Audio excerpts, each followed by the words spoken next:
Jose cafe வந்து it started from 2025 April month. So April month வந்து என்கிட்ட director pitch பண்ணாங்க, இந்த மாதிரி ஒரு ஐடியா இருக்குது அப்படின்னு சொல்லி he told me the idea.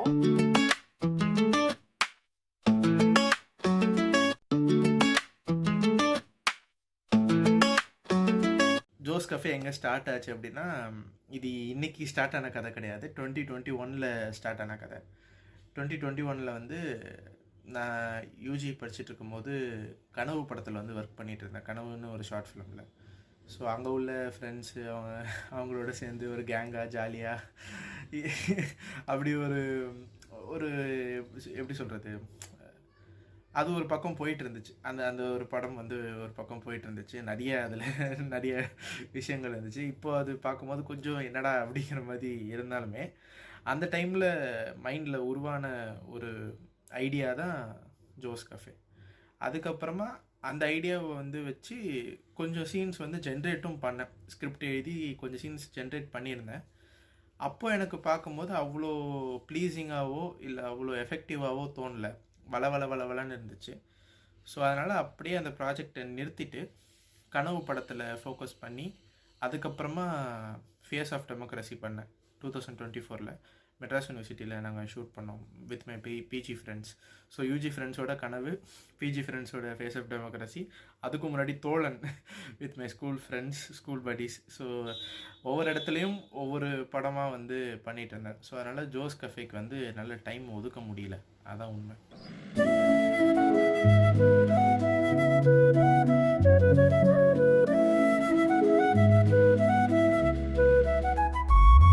வழியிலே நடக்க ஒரு தோள் சாயும் ஆசை, பூவை போல் மலர்ந்தாள் என்றாள் ஓசை.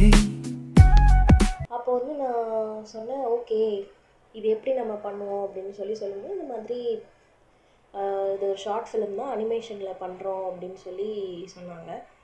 எனக்கும் இது கேட்கும் போது ரொம்ப எக்ஸைட்டிங்காக இருந்தது. ஐ செட் ஓகே ஷியோராக பண்ணலாம் அப்படின்னு. ஸோ மே மந்த்லேருந்து ஸ்டார்ட் பண்ணோம். ஏப்ரல் வந்து எனக்கு ஐடியா பிச் பண்ணாங்க, மே வந்து ஆரம்பித்தோம் process. So that's how Joe's cafe got started. Joe's கஃபேவுடைய பயணம் வந்து கார்னர் கஃபேவா 2021 ஸ்டார்ட் ஆச்சு. ஸோ அப்படி தான் ஸ்டார்ட் ஆச்சு.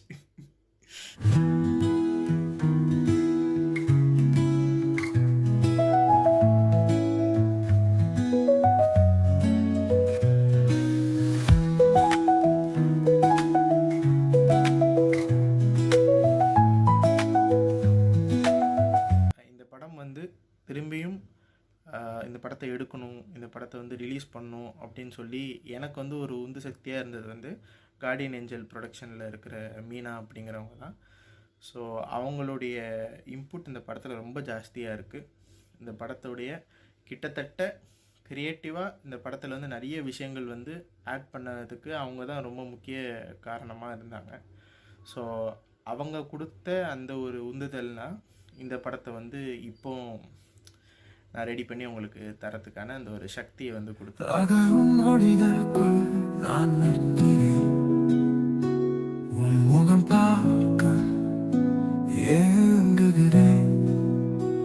ஆயினும் என்னிடம் நேரமில்லை, நிற்க நடக்க நடந்ததை கடக்க என்னிடம் நேரமில்லை.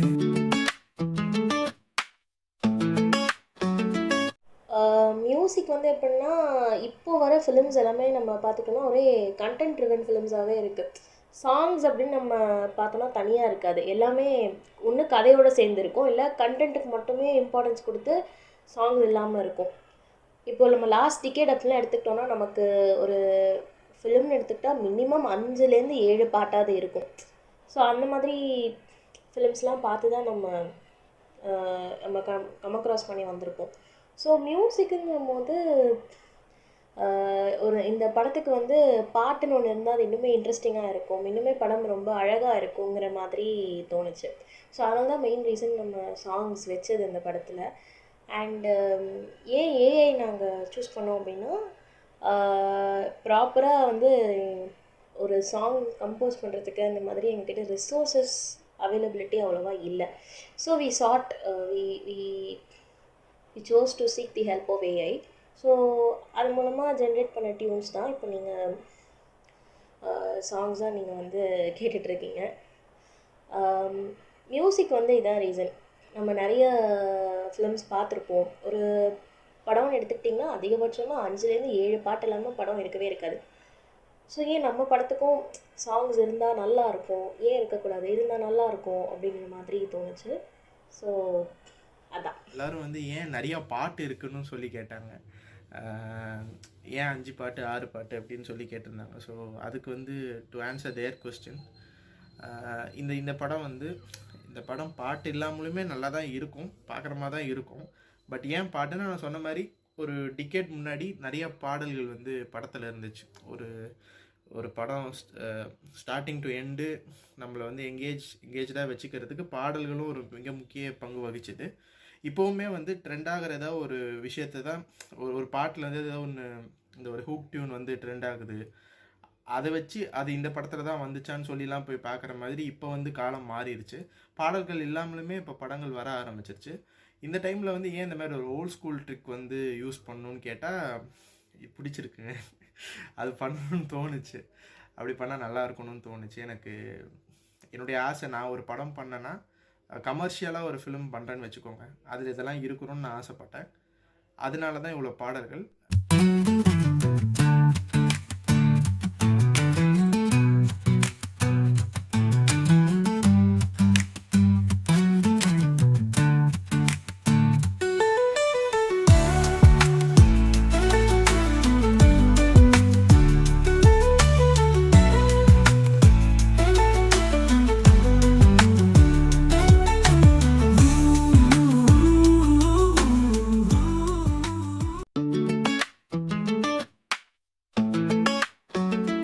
ஃபஸ்ட்டு மைல்ஸ் பிட்வீன் அஸ் பாட்டு ரிலீஸ் ஆனதுக்கப்புறமா கேட்ட கேள்வி, ஏன் ஏஐயில் வந்து மியூசிக் வந்து பண்ணியிருக்கீங்கன்னு சொல்லி கேட்டாங்க. அந்த ஒரிஜினாலிட்டி இல்லாமல் போயிடுது.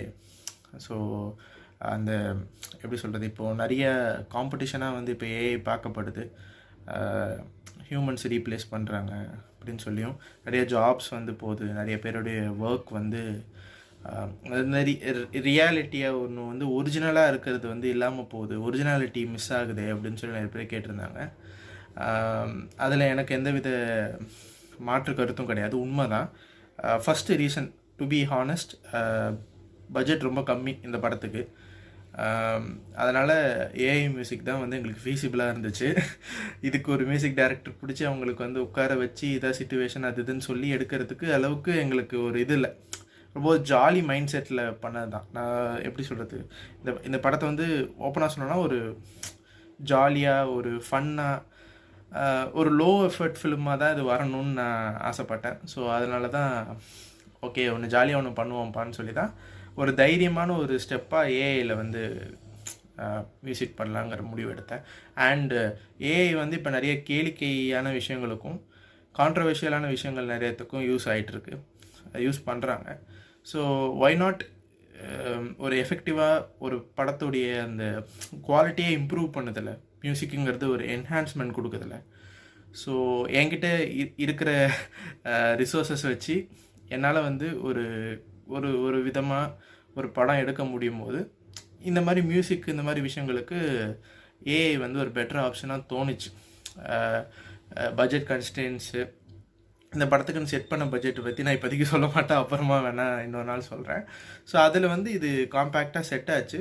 அண்டு ஸ்டைலுமே இந்த படத்துக்கு வந்து இந்த மியூசிக்கில் நீங்கள் பாட்டு கேட்டிருந்தீங்கன்னா தெரியும், அது சினிமா சாங்ஸ்க்கு நிகராக இல்லாட்டாலுமே ஓரளவுக்கு நல்ல குவாலிட்டியான மியூசிக் கொடுக்குதில்ல, அதனால தான் ஏஐ. மற்றபடி ட்ரூவாக ஒரிஜினல் ஆர்டிஸ்ட் யாரையுமே ஹார்ம் பண்ணுற மாதிரியோ இல்லை அவங்களுடைய ஒர்க்கை வந்து மாக் பண்ணுற மாதிரியோ அதை மதிக்காத மாதிரி டிஸ்ரெஸ்பெக்ட் பண்ணுற மாதிரியோ நாங்கள் எதுவுமே யோசிக்கலை. நாங்கள் யோசித்தது ஒரே விஷயம் என்னென்னா, எங்கள் படத்துக்கு ஒரு மியூசிக் வேணும், ஒரு 4 பாட்டு வேணும் அப்படின்னு சொல்லி ஒரு ஜாலியாக பண்ணது தான். ஸோ அதனால் there is no offence or no ஹேட்டட் towards originality or original music creators. We always respect you. And at the same time இந்த படத்துடைய பாடல்கள் எல்லாமே நாங்கள் டிஸ்கஸ் பண்ணி தான் எழுதணும். நாங்கன்னு சொல்கிறது வந்து நாங்கள் 2 பேர் மட்டும்தான். ஸோ அதான் அப்படி தான் ஏஐ மியூசிக் பற்றி நானும் நிறைய தெரிஞ்சுக்கிட்டேன் இந்த படம் பண்ணும்போது. அண்ட் தேட்ஸ் ஹவ் இது வந்துச்சு, இப்படி தான் வந்துச்சு.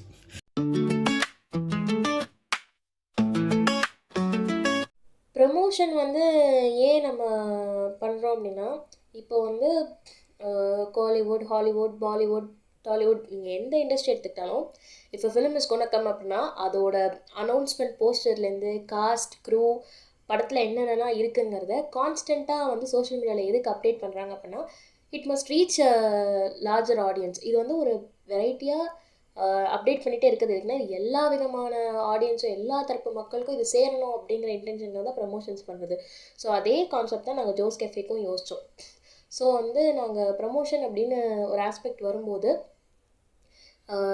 இன்ஸ்டாகிராமாக இருக்கட்டும், யூடியூபாக இருக்கட்டும், இது எல்லாத்துலேயுமே டீசர், ட்ரெய்லர் இந்த மாதிரி அப்டேட்ஸ் நாங்கள் இது பண்ணுறதுனால இது வந்து ஒரு லார்ஜர் அமௌண்ட் ஆஃப் ஆடியன்ஸ்க்கு இது சேரணும், இப்படி ஒரு படம் வரப்போகுது, இப்படி ஒரு விஷயம் நாங்கள் பண்ணுறோம், இதுக்கு வந்து உங்களோட லவ் அண்ட் சப்போர்ட் எங்களுக்கு வேணும் அப்படின்னு நாங்கள் மக்கள்கிட்ட சொல்கிறதுக்காக நாங்கள் வந்து இதை வந்து நாங்கள் ப்ரமோஷன் பண்ணியிருந்தோம். ஸோ அதனால தான் எங்களோட இன்ஸ்டாகிராமாக இருக்கட்டும், யூடியூப்பாக இருக்கட்டும், இது எல்லாத்துலேயுமே நாங்கள் வந்து டைட்டில், டீசர், ட்ரெய்லர், அப்புறம் வந்து சாங்ஸ் எல்லாமே நாங்கள் ரிலீஸ் பண்ணியிருந்தோம்.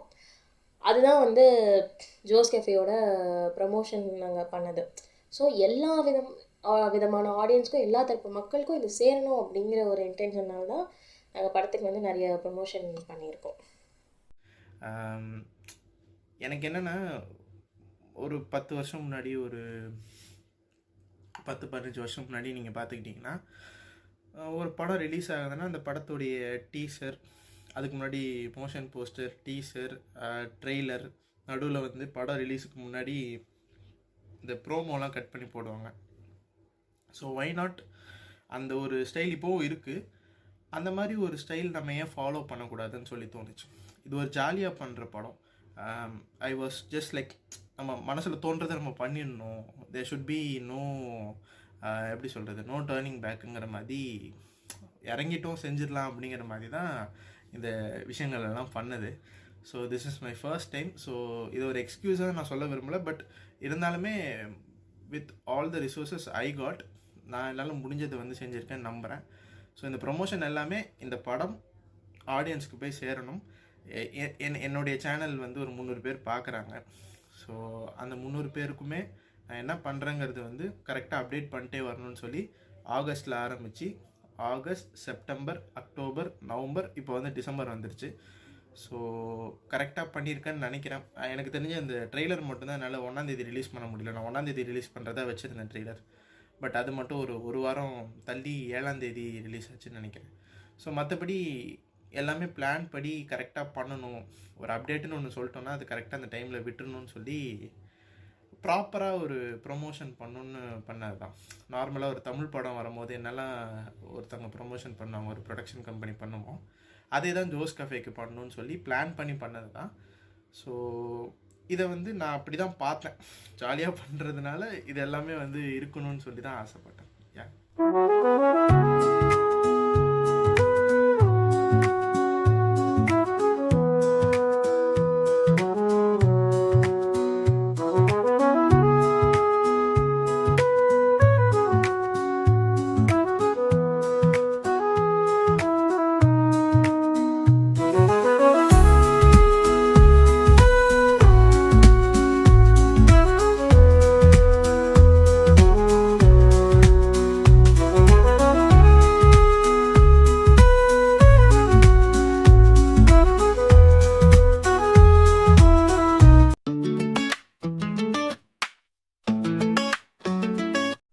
ஜோஸ் கெஃபேக்கு வந்து அனிமேஷன் பிளாட்டகன் ஆப் யூஸ் பண்ணி பண்ணியிருக்கோம்.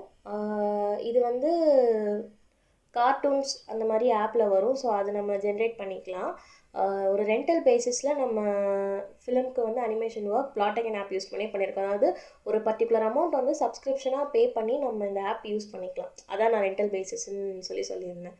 ஸோ ஃபார் அனிமேஷன் ஒர்க் நம்ம வந்து we have use the Plotagon app. 2021 start பண்ணும்போதே இந்த பிளாட்டகன்கிற அந்த ஆப் வந்து தெரிய வந்ததுனால தான் இன்றைக்கி ஜோஸ் கஃபேங்கிற படமே வந்திருக்குதுன்னா அப்படி சொல்கிறது தப்பே கிடையாது. So I just came across this app in Play Store. அப்படி பார்த்து தான் இந்த பிளாட்டகன் ஆப்புக்கு இது எதுவுமே ப்ரொமோஷன் கிடையாதுப்பா, அதையும் சொல்லிக்கிறேன். ஸோ இந்த மாதிரி பிளாட்டகன் ஸ்டுடியோன்னு ஒரு ஆப் இருக்குது. அந்த ஆப்பில் தான் இந்த படத்துக்கான எல்லா அனிமேஷனுமே வந்து ரெடி பண்ணது. கேமரா ஆங்கிள் கொண்டு நீங்கள் எல்லாமே அதில் வந்து கண்ட்ரோல் பண்ணலாம். அண்டு ஒரு டைமில் அட் அ டைமில் 2 கேரக்டர்ஸ் தான் அவங்களால வந்து பேச வைக்க முடியும். இங்கே ஒரு கேரக்டர், இங்கே ஒரு கேரக்டர். அவங்களை இப்படி வச்சு பேச வைக்க முடியும், இப்படி வச்சு பேச வைக்க முடியும். அவங்களுக்கு பின்பக்கத்துலேருந்து இப்படி பேச வைக்க முடியும். மற்றபடி இந்த முன்னாடி போகிறது, மூவிங் ஃபார்வர்ட், கம்மிங், பின்னாடி வர்றது, இப்படி சைடில் இப்படி நகர்றது, லெஃப்ட்டு ரைட்டு, இந்த மாதிரி விஷயங்கள் பண்ண முடியுமே ஒழிய மற்றபடி பெருசாக ஒன்றும் இல்லை. ஒரு கான்வர்சேஷனல் ஃபிலிம் எதாவது எடுக்கிறீங்க, எஜுகேஷ்னல் பர்பஸஸ்க்கு ஏதாவது நீங்கள் பண்ணுறீங்கன்னா, ஒரு டுட்டோரியல் வீடியோ மாதிரி எதாவது பண்ணுறீங்கன்னா உங்களுக்கு கண்டிப்பாக அந்த ஆப் வந்து யூஸ்ஃபுல்லாக இருக்கும். என்ன கேட்டிங்கன்னா அந்த மாதிரி கிரியேட்டர்ஸ் யாராவது பார்த்தீங்கன்னா சொல்கிறேன். மித்தபடி இந்த படத்துக்காக ஏன் இந்த ஒரு ஆப், நிறைய ஆப் இருக்குது, நிறைய ஸ்கெட்ச் பண்ணி வரைகிற மாதிரிலாம் நிறைய அனிமேஷன் ஆப்லாம் இருக்குது, அந்த மாதிரி பிளாட்ஃபார்ம்ஸ் இருக்குது. அப்படி இருக்கும்போது ஏன் சூஸ் பண்ணிங்கன்னு கேட்டிங்கன்னா, அந்த டைமில் என் சென்சிபிலிட்டிக்கு எனக்கு அந்த ஆப் பார்க்க புதுசாக இருந்தது, பிடிச்சிருந்துச்சு.